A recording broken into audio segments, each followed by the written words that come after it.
let's continue now. We'll talk about the position of presiding officers of Lok Sabha first, and thereafter when I come to the status of Rajya Sabha, so there I'll be talking about the chairperson and deputy chairperson of Rajya Sabha also.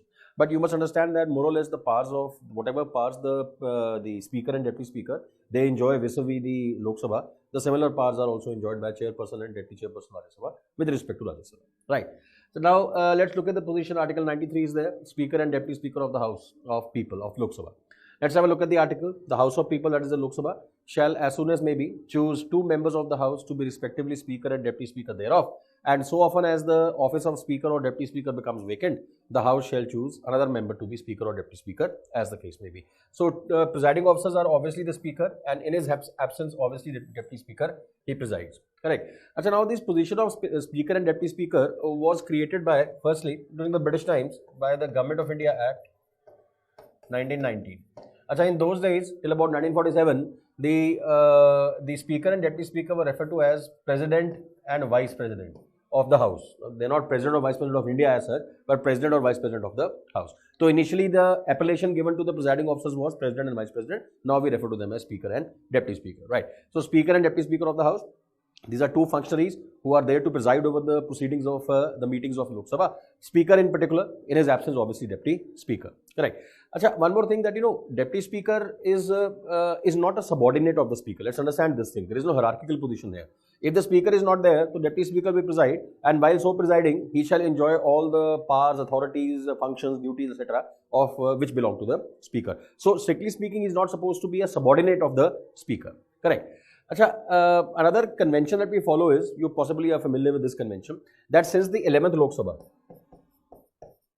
the position of the Speaker always has gone to the ruling party itself, right? But since the 11th Lok Sabha, a convention has been evolved, which has largely been observed also, that the position of Deputy Speaker, it goes to a member of the opposition parties, not the treasury benches, but the opposition benches. So since the 11th Lok Sabha, this change has been made. Now we follow a convention. Speaker's position, which was always the case, goes to the ruling party, and Deputy Speaker's position is offered to a member of the opposition.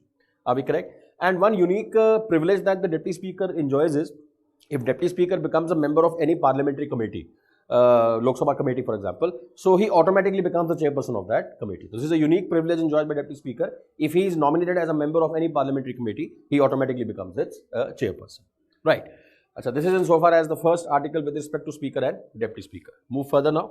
Article 94. This talks about the vacation, resignation of, and the removal from the offices of Speaker and Deputy Speaker. Okay. A member holding office as Speaker or Deputy Speaker of the House of People shall vacate his office if he ceases to be a member of the House. If he is no longer a member of the House, he cannot continue as Speaker or Deputy Speaker. Secondly, may at any time, by writing under his hand, address if such member is Speaker to the Deputy Speaker, and if such member is Deputy Speaker to the Speaker, resign his office. Right. So which means what? That if Speaker wants to resign, there will be on a reciprocal basis. Speaker offers his resignation to the Deputy Speaker, Deputy Speaker offers it to the Speaker, as the case may be, whoever is seeking to resign. Right. Go further. He may be removed, both Speaker and Deputy Speaker, their removal process is exactly the same. May be removed from his office by a resolution of the House of People, passed by the majority of all the then members of the House, provided that no resolution for the purpose of clause C, for this clause, shall be moved unless at least 14 days notice has been given of the intention to move this resolution. Now you see over here, there are no grounds mentioned over here as to on what grounds the Speaker may be or Deputy Speaker may be removed. Largely when the ruling party loses majority and some other government forms office, so then of course they want to have their own Speaker. So usually if the previous Speaker is not stepping down, so they remove him. This is the removal process and the procedure which is mentioned over here. Right. So no grounds have been mentioned. So the continuance in especially the position of Speaker depends upon whether the ruling party which made him the Speaker is still continuing in government. Correct. So 14 days notice has to be given, prior notice has to be given. After that, this resolution to remove the Speaker is put to vote. If it is passed by a majority of all the then members of the House. There are different types of majority in the parliamentary business. Like special majorities are there, simple majority is there, absolute majority is there, effective majority is there. This is typically a case of effective majority. But let's not go into that particular aspect as such. In this chapter itself, I'll discuss a separate subtopic, types of majority. There we'll discuss that. This majority, just for your knowledge at this juncture, is also referred to as effective majority. Right. So it says that the then members of the House, majority of the then members of the House, wherever in the Constitution you come across this term, majority of the then members of the House, this means effective majority. Details about this later. Right. Acha, now one interesting thing is that even when the Lok Sabha is dissolved, the speaker does not vacate his office. Speaker's position is still there, it sustains. Lok Sabha dissolved, speaker still occupies his office. He demits his charge, he removes himself from the office immediately prior to the first meeting of the next Lok Sabha when it meets for the first time. Now you see over here, na? The speaker is in charge of the Lok Sabha, right? He has to hand over charge to the next person who will be in charge of the Lok Sabha, then he can demit his office. So the speaker's office is never vacant, in the sense that even when the Lok Sabha is dissolved, speaker continues to be in his office till immediately prior to the first sitting of the Lok Sabha to be held after its reconstitution, hands over charge, and then he resigns, then he steps down from his office. Have a look over here. Provided further that whenever the house at the bottom, provided from here, provided further that whenever the House of People is dissolved, the speaker shall not vacate his office until immediately before the first meeting of the House of People after dissolution. First meeting of the House of the People after dissolution means the next house has been reconstituted. Are we clear over here? Article 95. So now, this basically talks about two hypothetical scenarios. They have been practically manifested also. One scenario is that if the speaker is there but he is absent from the house, deputy speaker will preside over that. Deputy speaker is absent, then there is a proper procedure according to which some people can preside over the Lok Sabha, which we'll talk about as we go along. So this is a situation in which the deputy speaker's position is filled. The speaker's position is also there. Somebody is a speaker, somebody is a deputy speaker. Speaker is absent, deputy speaker presides. Deputy speaker is absent, some other people will preside. We'll talk about that. Now contemplate a different situation. The office of speaker is vacant. Now vacant means that nobody has been elected as speaker. In the first scenario which I posited, what we were trying to analyze was that where the speaker is there but he is absent from the sittings of the house, then deputy speaker will preside. If he is absent, then some other person will preside, right? But here I am talking about another scenario where the speaker's position is vacant, so then deputy speaker will obviously preside. But if deputy speaker's position is also vacant, then who will preside? So usually, this situation where neither the speaker has been elected nor neither the speaker is there, office is vacant, the deputy speaker's office is also vacant. This situation normally arises when general election takes place and Lok Sabha gets reconstituted, a fresh Lok Sabha gets reconstituted. Nobody has been elected as a presiding officer or deputy presiding officer.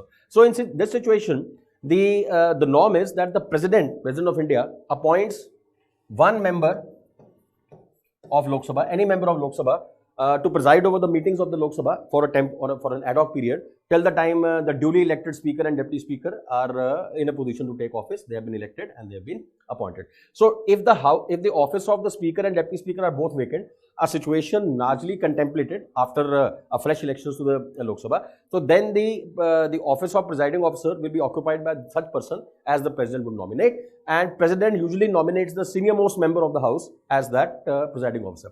Such a speaker who is there only for this ad hoc interim period till the time the speaker's election takes place, deputy speaker's election takes place, such a speaker is also called PROTEM, pro tem speaker. So let's have a look at clause 1. When the office of speaker is vacant, the duties of the office shall be performed by deputy speaker, or if the office of deputy speaker is also vacant, which means freshly reconstituted Lok Sabha, largely this case only, by such member of the House of People as the President may appoint for the purpose, and President by convention appoints the senior most member of the Lok Sabha as the interim speaker, who is technically also known as pro tem speaker. Although this term is not mentioned in the constitution, but this is a specific term which is used constitutionally across the world also in democracies. The pro tem speaker is a temporary speaker till the time the speaker and deputy speaker are elected, right? But as I said, this is one scenario. Second scenario is that the speaker and deputy speaker have been elected. But, speaker is absent, deputy speaker will preside over it. If deputy speaker is absent, so then there is a provision in the rules of business which allows the speaker to nominate a panel of not more than 10 MPs. So 10 MPs, you can call them chairperson's panel or speaker's panel, so you can call them by a variety of names. So he is supposed to nominate a panel of 10 MPs from the members of the house. And if the speaker is not there, deputy speaker will preside. If deputy speaker is not there, so one amongst this who are enrolled in this panel of these 10 MPs, one among them can obviously be asked to take charge till the time the deputy speaker or speaker is not there, right? And if any of these 10 MPs are also not present, So then obviously the house collectively will decide ki bhaiya who will preside over the meeting when neither the speaker is there nor the deputy speaker is there, and none of the 10 MPs who are on the speakers panel who can preside over the meetings in the absence of both speaker and deputy speaker, none of them are also there. So then the house will decide which person will, collectively they will decide which person will preside. So have a look. During the absence of the speaker from any sitting of the house, clause 2 I'm talking about. Again, during the absence of the speaker from any sitting of the house of people, the deputy speaker, or if he is also absent, such person as may be determined by the rules of procedure of the house. Rules of procedure of the house, they indicate that the speaker will nominate a panel of 10 MPs. Or if no such person is present, such other person as may be determined by the house collectively, house on its own, shall act as speaker. Simple factual provisions. You can largely get questions in the prelims from this. Correct. Achha, now we know one thing, that the speaker generally does not participate in debates, because speaker is there to preside over the meetings to maintain order as such. He does not participate in debates, does not offer his opinion on the bills, issues, resolutions, etc. He is basically there to preside.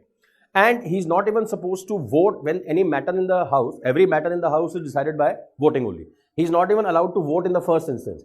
He is allowed to, cast his vote only when there is a deadlock. When there is an equality of votes on both sides of, let us say, the matter being put to vote is a bill, and there are equal number of people who are in support of the bill, equal number of people who are opposing the bill also, right? So then he can, break the deadlock by casting a vote called, it's called this only,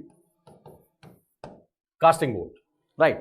So as such, everything that happens in the parliament is decided by what? It is decided by voting only. But speaker, while he is presiding, or deputy speaker also while he is presiding, he will not have the right to vote in the first instance. He can only vote when there is an equality of votes on any particular issue. He can break that deadlock by exercising his casting vote privilege. Let's have a look at Article 100, Clause 1.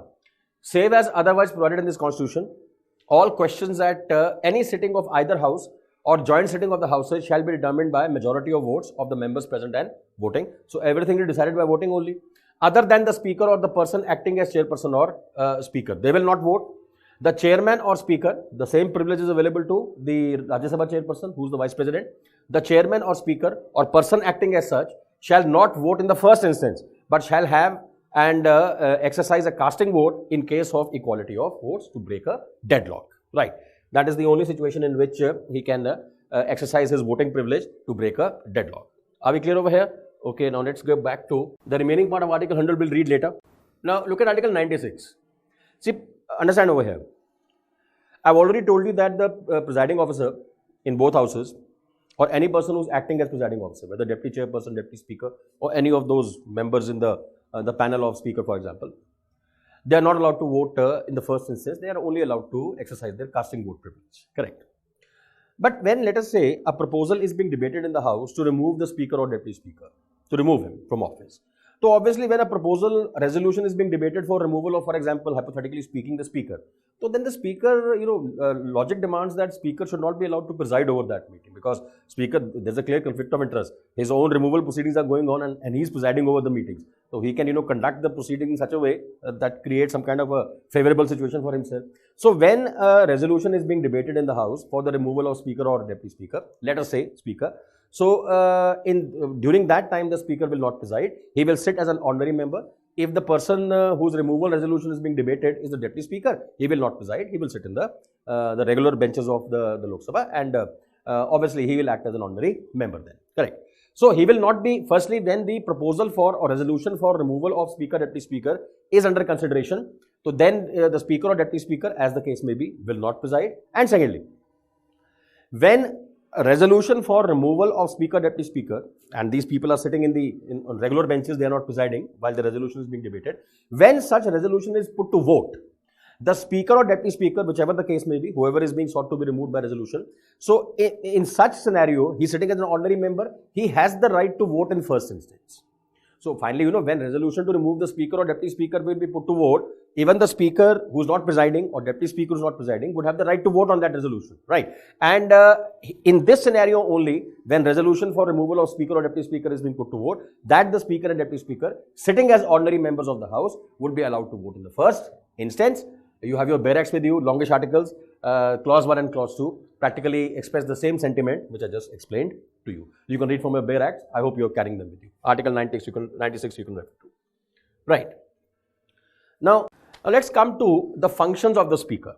As I said earlier, that the functions of the speaker are more or less similar to the functions of the chairperson of both chairperson and speaker of Lok Sabha and Rajya Sabha respectively. They enjoy the same powers. Let's have a look. Some functions are very basic, or everybody is familiar with them. Function, powers, duties of the speaker.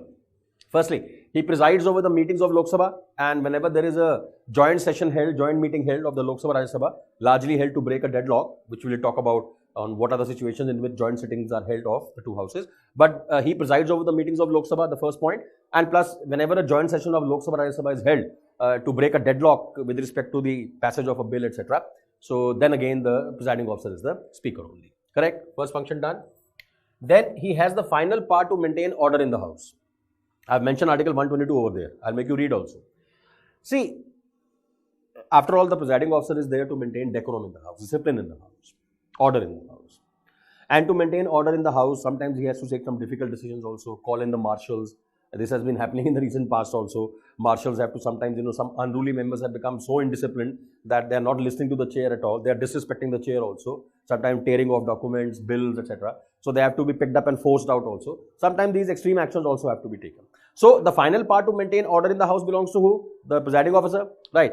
And whatever action he takes with respect to fulfilling this duty of his to maintain order in the house, that is not subject to jurisdiction in any court of law. Nobody can go to the court and say, I was unreasonably evicted from the house, marshals were called in and I was picked up physically and physically I was forced out of the house. Whatever action he takes with respect to maintaining order in the house, that is immune to judicial challenge. It cannot be questioned in any court of law. So just a moment. Have a look at Article 122. I am interested principally in Clause 2. Let's have a look at Clause 2. No officer or member of parliament in whom powers are vested by or under this constitution for regulating the procedure or the conduct of business or for maintaining order in the parliament shall be subject to the jurisdiction of any court in respect of exercise by him of those powers. So whatever action he takes to maintain order in the house, including that extreme action of evicting members forcibly by calling in the marshals, which has happened with some very disturbing frequency in the recent past also, right? So no such action is subject to jurisdiction of any court of law. This cannot be challenged anywhere. Are we okay over here? Will not be subject to jurisdiction of any court. Go further. Okay, so final power to maintain order in the house. Then of course, I think you are familiar with the fact that the speaker also has this absolute power, which we'll discuss later, because this is a power which in the recent past, many of the opposition figures and constitutional experts, they have said it's been abused also. Final power to decide whether a bill is a money bill or not. You know this thing, once a bill is labelled as a money bill, Rajya Sabha has no powers over it. It can only delay the passage of the bill by a maximum period of 14 days. And to avoid any kind of deadlock with the Rajya Sabha, if tomorrow the speaker starts labelling regular bills also as money bills, so this is unconstitutional act. We're getting the idea over here. But he has been given the final part to decide whether a bill is a money bill or not. Like in the recent past, Aadhaar bill was passed as a money bill, insolvency bill was passed as a money bill, even though many people said that they are not actually money bills, but they were labelled as such and passed as such to avoid Rajya Sabha being given the right to vote down that bill or reject that bill. But that part we'll discuss separately when I come to Rajya Sabha and what are the problems which are facing the parliament collectively, right? But he has the final, and this is an absolute power, unguided power, uncontrolled power, right? Final power to decide whether a bill is a money bill or not, right?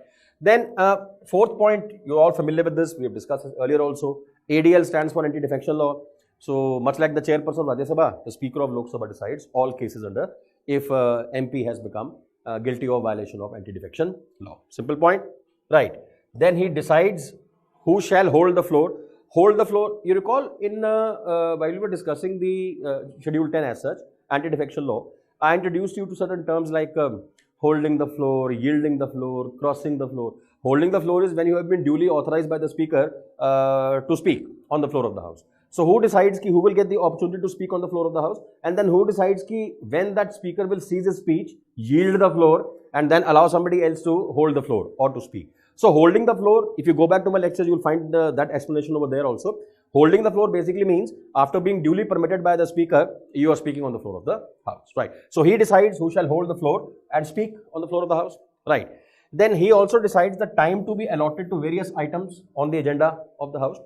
In fact, in both the houses, we have a specific committee, separate committee exists in both Lok Sabha and Rajya Sabha. It's called the Business Advisory Committee. So Business Advisory Committee is principally responsible for deciding the timetable, what items on the agenda of the house will be taken up at what point of time during the course of a week, during the course of a session, during the course of a day, for that matter. And this Business Advisory Committee is in both houses headed by the presiding officers. So what time should be allotted to various items on the agenda? This is up to the speaker, presiding officers. In fact, in both the houses, we have dedicated committees for this purpose. Business Advisory Committee existing separately in both houses, not a joint committee. And the presiding officer is the ex officio chairperson of this Business Advisory Committee. More about this committee when I come to the topic of parliamentary committees. Correct? Point is clear, I hope.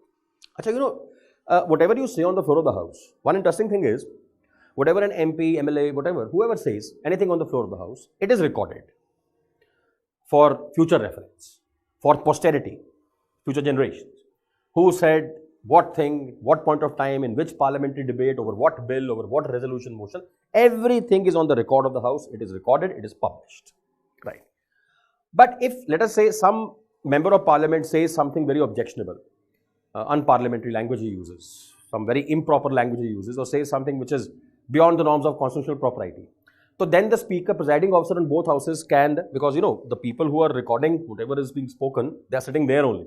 So the speaker the presiding officer has the final right to expunge, to remove those objectionable remarks from the records of the house. That's another story, because the proceedings of Lok Sabha and Rajya Sabha are being telecast live. If you have said something objectionable, people have already heard it. Only thing is that that will not be recorded for the purpose of the records of the house, the written record of the house as to who said what. So who has the right to remove those things? That they will not be recorded, they will be expunged from the records of the house. Any objectionable remark, any unparliamentary language, any inappropriate language, anything that flirts with the boundaries of constitutional propriety, etc., etc. So the speaker has the right, presiding officer in both houses, they have the right to expunge such remarks from the records of the house. Right. So see here, he has the right to expunge objectionable remarks, unparliamentary language, any expression you can use from the records of the house. Next point, the speaker decides all points of order. Achha, now what is a point of order? There are certain rules according to which the parliament functions. Lok Sabha, Rajya Sabha, they have their own set of rules, separate rules. Rules are more or less common, similar types of rules are there, but in some areas the rules are somewhat different also. The idea is that both the Lok Sabha and Rajya Sabha have their own rules of business, rules of conduct of business. Correct. And whatever is being done in the house has to be done in accordance with those rules. Unless those rules are changed, there is a specific rules committee also in both houses, and those are also chaired by the speaker and the presiding and the chairperson of Rajya Sabha. Separately, they have these committees. They are not joint committees. They can, rules committee can also recommend changes in rules also. But till such time a rule is there, and that governs the conduct of some proceedings in the house, the proceedings have to be conducted as per that rule. If an MP feels, if any member of the house feels that the proceedings of the house are not being conducted as per the rules in that regard, let us say some bill, resolution, debate, motion, etc., it's being tabled in the house, and there are some rules which have to be adhered to while going through with this entire business. So if an MP feels that some rules are being violated or not being properly adhered to, etc., he can raise a complaint. That complaint is basically a point of order. Right. So who will he raise the complaint to? The presiding officer only. He will tell the presiding officer that this is not appropriate, this is not in accordance with the rules which have been made in this behalf, and that the speaker or the presiding officer must administer some corrective action, make the change, or restore the rule-based order in the house. If the speaker or the presiding officer, he accepts that point of order, then it's his responsibility to administer that the corrective action to ensure that the rules are properly adhered to. If he does not accept it, then the proceedings go on as they were going on. Right. So what is a point of order? Where it's a complaint made by an MP to the presiding officer, where he feels that in the conduct of some proceedings, some rules of business which are relevant to those proceedings are not being followed appropriately, or it's up to the speaker to finally accept whether the point of order is maintainable, and if it is, it's up to the speaker finally to administer corrective action. So, correct. Next, simple point, speaker is the custodian of the rights and privileges of the house, much like the chairperson is the custodian of the rights and privileges of the other house, that is the Rajya Sabha. So he is the custodian of the rights and privileges of the house and its members also. The speaker is supposed to be the custodian of that. Right? Move further. Next, he decides final decision-making power with respect to what motions, resolutions, what are motions, what are resolutions, how they differ from each other. Later we'll talk about. So he decides which motions, resolutions, questions finally have to be admitted. If motions, resolutions, questions, they can be admitted firstly by giving a notice. Notice goes to the Secretariat of the House, Lok Sabha Secretariat, Rajya Sabha Secretariat. So Secretary Generals are there in both the houses who heads the corresponding secretariats. They are the ones who receive notices. And usually as a matter of routine, these are accepted also, right? But if there is a final question ki bhai, whether a motion, resolution, question has to be accepted or not, there is some dispute on that, so then the final deciding authority over there would also be the presiding officer. So the final decision as to whether a motion, resolution, question has to be admitted, it is of the presiding officer, speaker in Lok Sabha and chairperson in Rajya Sabha. And finally, at the level of states also, we have assemblies, legislative councils. They also have their own speakers. From time to time, there is no periodicity of this.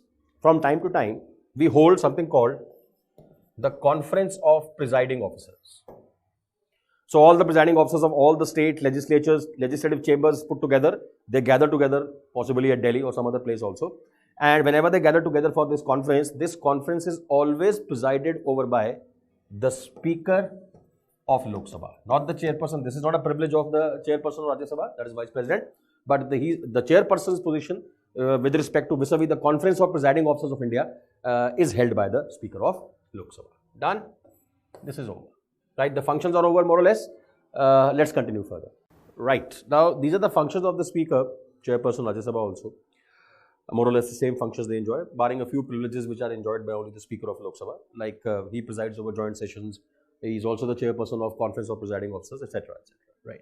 Now, given the position of the Speaker, because even though he belongs to the ruling party, once he is so elected as Speaker, he is supposed to dissociate himself from party politics, he is supposed to be bipartisan, even though he is a senior member. Usually a senior member of the ruling party gets nominated as the candidate for getting elected as Speaker or Speaker as such. But once he becomes the presiding officer, he is supposed to be dispassionate in the conduct of his affairs, objective. He is not supposed to have any bias or prejudices, especially no special bias towards the ruling party to which he belongs. The Speaker has to conduct himself with the greatest possible level of independence, not being influenced by the ruling party, treasury benches or the non-treasury opposition benches, conducting the proceedings rationally and faithfully. That is the expectation from the Speaker. He should be independent and his independence should be guaranteed. Some provisions must also be there. That's another story, that there are some provisions to ensure his independence, but usually speakers at both levels, center and state, largely it has been witnessed at the state level, they tend to sometimes show not even subtle open bias towards the ruling party, making rulings which opposition parties often allege are not in line with the, if not the letter of the constitution, but not in line with the spirit of the constitution, so on and so forth. Right. So, the next topic is obviously independence in the position of presiding officers. In particular, we'll be talking about the Speaker over here, right? So, there are certain provisions of the Constitution and there are some conventions also which help us in securing the independence of the Speaker. But yet, the speakers have not acted in a very independent manner. There have been some open display of bias, especially coming from several speakers at the state legislative assembly level also, right? So, we need to do something extra, some additional things have to be put in place to ensure his independence. First, we will discuss all these things, but firstly, of course, what are the provisions that exist as such, as of now, which have the effect of ensuring that the Speaker behaves independently. Achha, first thing is, that I have already mentioned something which I mentioned earlier also in some context, but let's, mention it here itself, for the sake of the fact that we are discussing this topic. Yes, I have discussed this, I believe. In any case, if I haven't, this is as good a time as any to discuss it.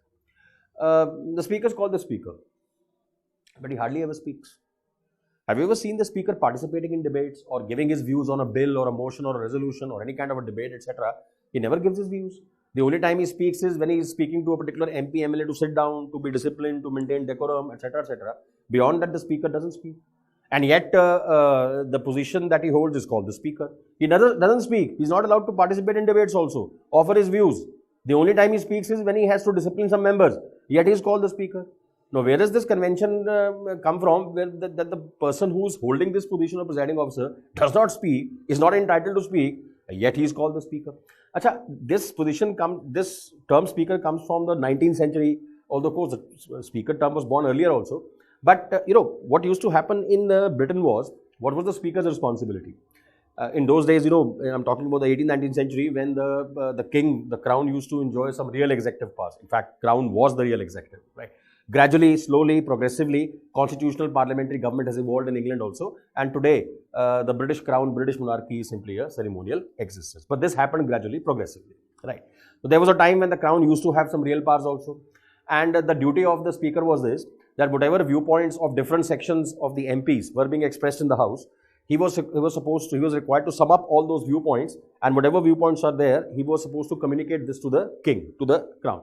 So he would sum up and integrate the viewpoints on an issue of different sections of the House, integrate those viewpoints, and then speak to the king, speaking on behalf of the House, right? But now, of course, the speakers don't speak to the President of India or to the Prime Minister of India. They are not responsible for summing up the views of different sections, etc. Neither in England, not even in India. But yet this position, this term speaker has stuck. We are still calling him speaker, even though the function that he used to perform in England, which led to this term speaker, he is not performing either in England or in India also. In India, definitely not. Right. So he's not allowed to speak, he's not supposed to speak or participate in any kind of debates. In fact, not just that, that he's not even supposed to vote in the first instance. All he's allowed is a casting vote to break a deadlock. So to secure independence of the speaker, he's not just not allowed to speak on issues as such. He doesn't speak as such. It is a convention that the speaker is not supposed to offer his opinions on various matters which are pending before the House, which are subject to vote also. And not just that, he's not even allowed to vote in the first instance to show his preference towards whether this side or that side with respect to any bill, resolution, motion, etc. He's only allowed something called, you can see the first point, casting vote, that also to break a deadlock in case of equality of votes, right? Then secondly, I think if you recall my lectures on anti-defection law, I did tell you that if you are a member of any party and a member of the House, if you choose to resign from your party, you will be disqualified because you are violating anti-defection law. But this provision does not apply to speaker, deputy speaker. If they, after getting elevated to the position of deputy speaker, if they choose to resign from their political party to send a message of impartiality to the entire House, so they can do so. And so long as they don't rejoin any other party or their parent party also, until the time they are speaker or deputy speaker. So they are allowed to resign from their party once they have been elevated to the position of speaker, deputy speaker. Exemption under anti-defection law is given to them to secure their independence. Right. Second point is done, exemption under the anti-defection law.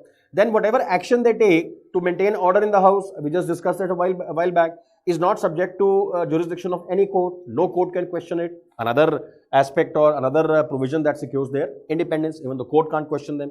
Article 122 clause 2. Then their salaries, allowances are charge expenditure. I think I briefly discussed earlier also that what is the charge expenditure.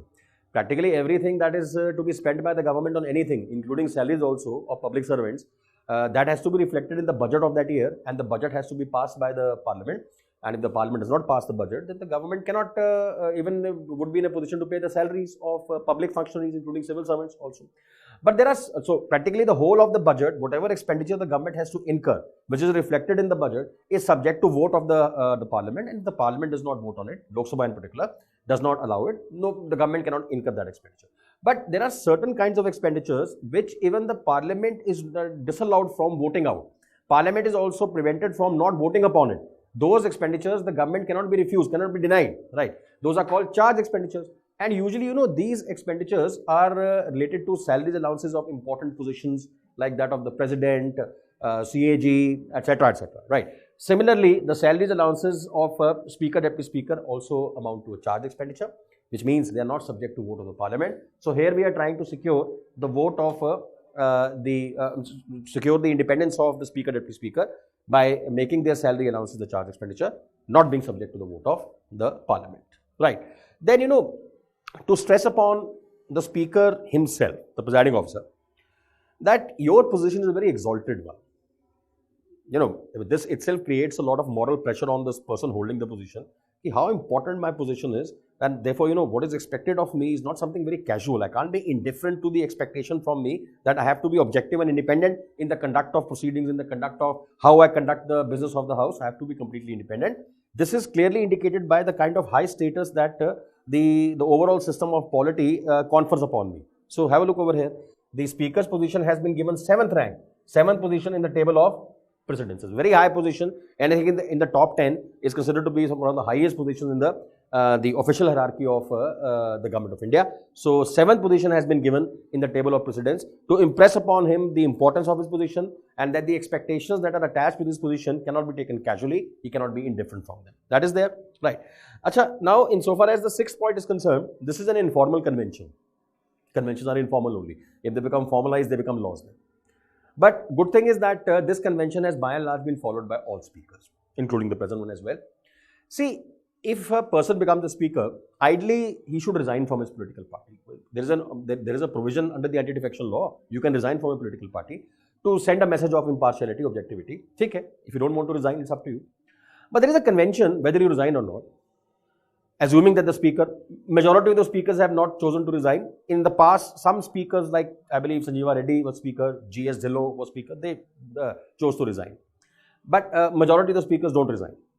But there is a convention that even if you don't resign from your parent party, ruling party obviously, you are expected to dissociate from the day-to-day politics of your party. I mean, every now and then, some kind of a conclave of the ruling party is being held, some Chintan Shivar is being held, some soul-searching meeting is being held, or some other kind of party events are being held, party conventions are being held. You will never see the speaker present over there. That's the idea of the speaker, because if speaker is still participating in the day-to-day activities of the political party of which he is a member, so then, that sends a very wrong message that he is so busy with his own political party, so involved with them, so you can't expect him to be impartial at all then, right? So, one convention is that the speakers, even if they don't want to resign from the political party, they must dissociate from the day-to-day activities, day-to-day activities of the political party of which they are a member. They should keep at some distance from those events, like those conventions, etc., which by and large, most of the speakers, in fact, all of the speakers have largely followed. This convention has been followed. So, they are supposed to dissociate from the day-to-day party politics, day-to-day party events, etc. Usually, you will not see speakers attending those party conventions, etc. Right. And then lastly, this is also something which is followed. You cannot in the House discuss the conduct of the speaker himself. No. I mean, it's not appropriate. Much like we can't discuss the conduct of Supreme Court, High Court judges in the Parliament, but then you can discuss the conduct of High Court, Supreme Court judge in the Parliament only when a resolution for their removal is being debated. Then, of course, you have to discuss the conduct, right? So, the norm is that the conduct of the speaker, deputy speaker also cannot be discussed in the House unless, of course, the House is debating a motion seeking the removal of speaker or deputy speaker. Usually, their conduct is not discussed unless, of course, with the exception that when the House is debating a motion for his removal, whether speaker or deputy speaker. Now, these are the provisions which are there to secure the independence of the speaker. Some are constitutional, some are conventions. You can see this thing. So, some are provided for in the constitution, some are based on conventions. But yet, as I mentioned earlier, well, independence, I mean, the extent to which it was expected under the Indian constitution, especially at the state level, as I said earlier also, that has not been manifested. We see sometimes not just subtle bias, but sometimes open bias or even towards the ruling party. Correct. After all, ruling party has given him that position. And usually a senior member of the political party is normally given that position. So, in spite of all these provisions being there, complete independence and absence of bias, dispassionate, objective attitude of the speaker is something which is still not been realized in India. Apart from this, what else can be done to ensure that the speaker's position becomes more independent, becomes more strengthened in terms of its objectivity and impartiality? What else can we do? Right. So, we can have some measures over here. What can be done? First of all, something which I discussed earlier also, already the speaker's position, especially at the state level, is under such a huge shadow of suspicion and doubt as to whether they conduct themselves impartially or not. And further, grist has been added to this doubt over the speaker's position by giving them powers under the anti-defection law, which in many cases have not been appropriately used. You know this thing, right? And in so many cases, the Supreme Court and the High Courts have had to intervene to restrain the speakers from or asking them to do the things rightly, right? So, the first thing something which we recommended earlier also. Now, the first thing that can be done to strengthen the independence of speaker is, firstly, whatever powers they are given under anti-defection law, but they should be taken from them, much like on the grounds other than those mentioned in anti-defection law, the grounds mentioned for disqualification in Article 102.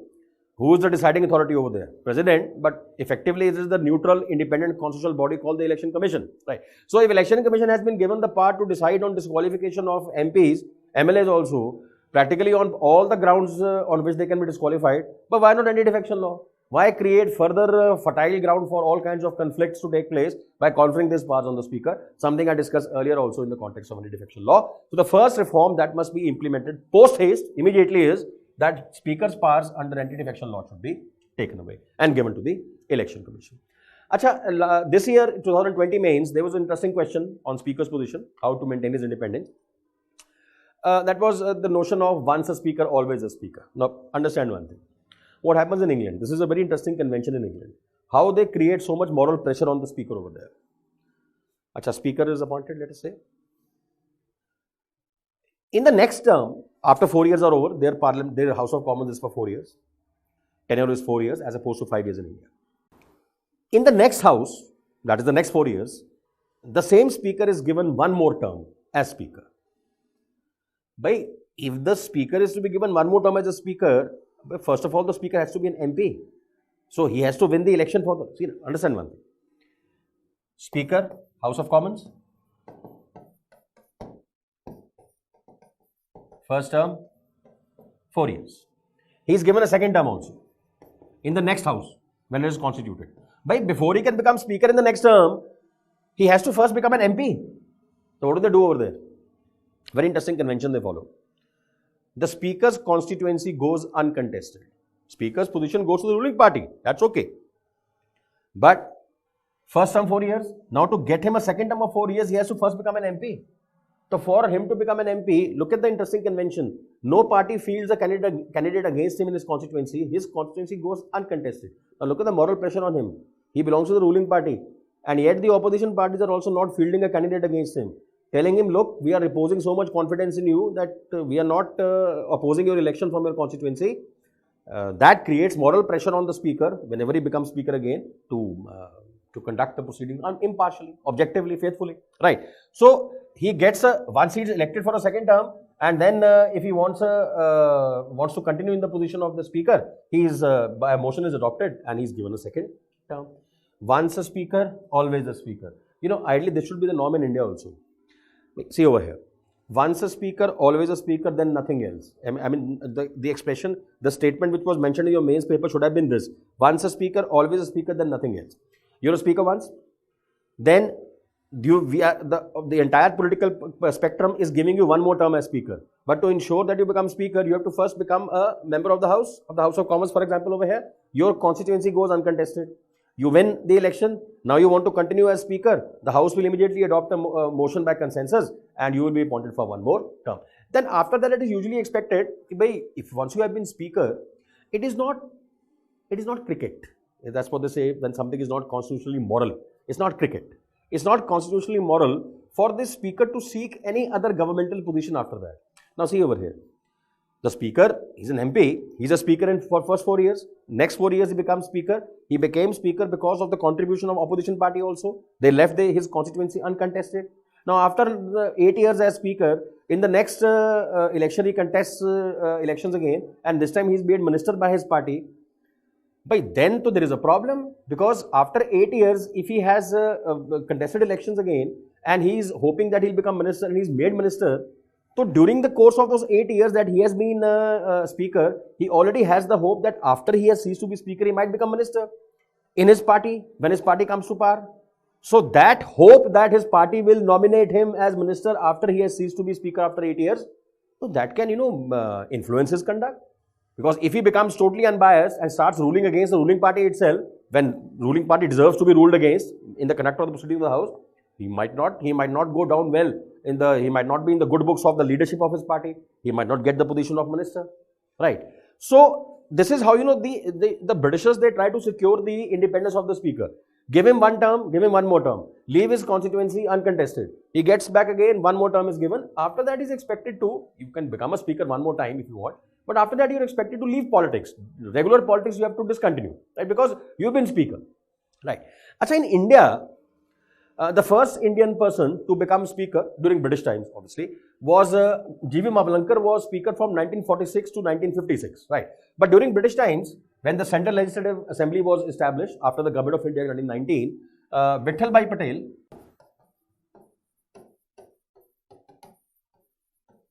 in 1925 became the first Indian to become Speaker of the Central Legislative Assembly.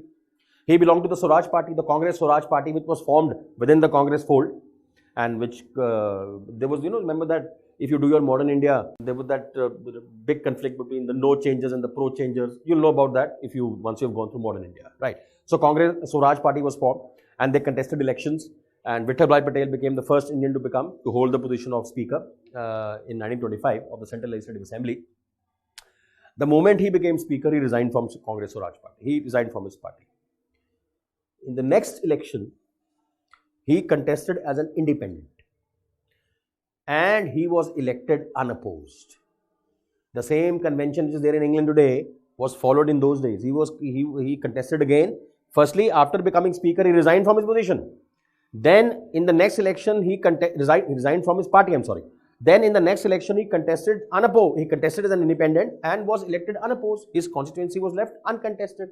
We followed this convention in India, but we don't follow it now anymore, right? In fact, in 1967, there was a V.S. Page committee. V.S. Page committee was appointed by, we talked just a while back about that conference of presiding officers, which is chaired by the Speaker Lok Sabha. So the conference of presiding officers chaired by the Speaker Lok Sabha in 67 appointed the V.S. Page committee. So this committee actually recommended the same convention should be followed in India also, but so far it's not been followed. So what I said was that one way to make the Speaker's position more independent is the convention which is followed in England. Give him one more term, leave his constituency uncontested, and that will create more pressure on him that he has to conduct himself fairly and above board. Something which we did, in fact, in the 1920s with Vittalbhai Patel, something which the V.S. Page committee also recommended in 1967, a committee set up by the Conference of Presiding Officers, which is chaired by the Speaker of Lok Sabha, right? So this convention we had in the pre-independence era, but we have practically given it up now. But the convention is very much followed in England. So it should be adopted. But there's one more thing. What was the question? Question was,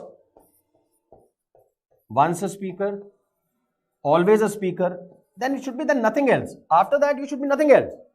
If at all there is a position you want to be in now, it is only the Speaker's position which is open to you. Beyond that, there should be no other position open. But you have seen in India that Speakers have been, after they have ceased to be Speakers, then when their party comes back to power again, they have been appointed as Cabinet Ministers. And once they have not been appointed Cabinet Ministers, some have been appointed as Governors.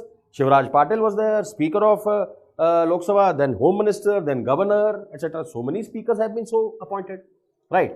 So if a Speaker feels that after his, in this 5-year term, if I conduct myself in a manner which is biased towards the ruling party, Speakers tend to do sometimes, that is there, sometimes very openly also, right? So if I do it in a manner which sends the right signals to my party, the next time around when my party comes to power, they will appoint me as a Cabinet Minister. But if this convention is there, once a Speaker, always a Speaker, then nothing else, that there shall be no further appointment to political positions by any political party to people who have been former Speakers to the post of Minister, Governor, Ambassadors, etc., etc. There will be no such appointment. So then there is no incentive for the Speaker to get if he rules against the government also, or he conducts the proceedings in a manner which is befitting the position of the Speaker, right? Not biased towards the ruling party. But if you are having this situation in which not just the present party, but every political party from the beginning itself, they have been Speakers, then Speakers appointed as Ministers also, later in life appointed as Governors also, then they have something to look forward to some incentives coming from their own party, then their conduct will be somewhat biased towards their own party. In the absence of that, if you have a convention, once a Speaker, always a Speaker, then nothing else, no other political position should be open to them after that, then there is no incentive to be biased towards the party to which you belong, right? So this is something which should be implemented. As I said, that this question already came this year in the mains. Once a Speaker, always a Speaker. One phrase should be added in front of it, that after that, nothing else also. So this practice of appointing Speakers, former Speakers to political position should be given a quick burial, right? Achha, ideally, they say, the Speaker, once he becomes one, he should resign from his political party. I mean, every Speaker should be, I don't want to codify, I don't want the Parliament to codify everything. You can't codify everything, right? But this should evolve as a healthy convention that once you have been appointed as a Speaker, you should resign from your political party immediately. Most Speakers have not chosen to do so, but there should be some moral pressure on them that they should resign from their political party. And one important thing, whoever becomes the Prime Minister or Chief Minister, Speaker's position exists at both levels. How finally, the speaker's position is also allotted by the, much like, the prime minister or the chief minister has the prerogative of appointing people as cabinet ministers. So usually the speaker at both levels, at the state level is the nominee of the chief minister, at the central level is the nominee of the prime minister. That is there, right? And usually a person who's senior member of the party is given that position, who's close to the prime minister or the chief minister is given that position of presiding officer, correct?